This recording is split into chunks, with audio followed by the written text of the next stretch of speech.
టాలీవుడ్ లో Bunny Atlee project fix అయింది. కానీ అఫీషియల్ గా అనౌన్స్మెంట్ రావటం లేదు. సైలెంట్ గా మేక్ ఓవర్ మొదలుపెట్టిన ఐకాన్ స్టార్ సినిమాపై ఎలాంటి అప్డేట్ ఇవ్వటం లేదు. ఎందుకలా? సడన్ గా ఈ ప్రాజెక్ట్ లోకి దిల్ రాజు ఎంట్రీ ఇవ్వడానికి కారణం ఏంటి? దాని వెనకున్న మ్యాటర్ ఏంటి? Take a look. Pushpa 2 block buster కొట్టాడు అల్లు అర్జున్. ఇప్పుడు కొత్త ప్రాజెక్టు కోసం మేక్ ఓవర్ అవుతున్నాడు. అయితే ఎవరితో సినిమా చేస్తాడు అనేది సస్పెన్స్.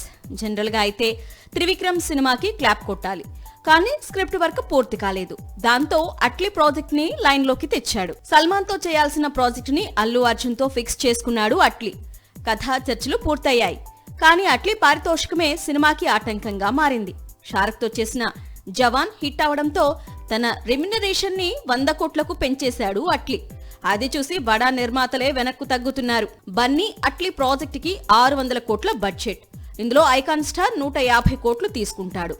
అంటే దర్శకుడికి, హీరోకి 250 కోట్లు అయిపోతుంది. బన్నీ మార్కెట్ బాగా పెరిగింది కాబట్టి ఆ మాత్రం ఇవ్వడానికి నిర్మాతలు రెడీనే. కాకపోతే అట్లీకి 100 కోట్లు ఇచ్చే స్థాయి ఉందా అనేది ప్రశ్నార్థకం. అట్లీకి అంత ఇవ్వలేక తమిళ నిర్మాతలు సైడ్ అయిపోతున్నారు. దీంతో ఈ ప్రాజెక్టు దిల్ రాజు కాంపౌండ్ లోకి వచ్చింది. తను ఓకే చెప్తే సినిమా స్టార్ట్ అవుతుంది, లేదంటే మరో ప్రొడ్యూసర్ ని వెతుక్కోవాలి. మరి ఈ సస్పెన్స్ కి ఎప్పుడు తెరపడుతుందో చూడాలి.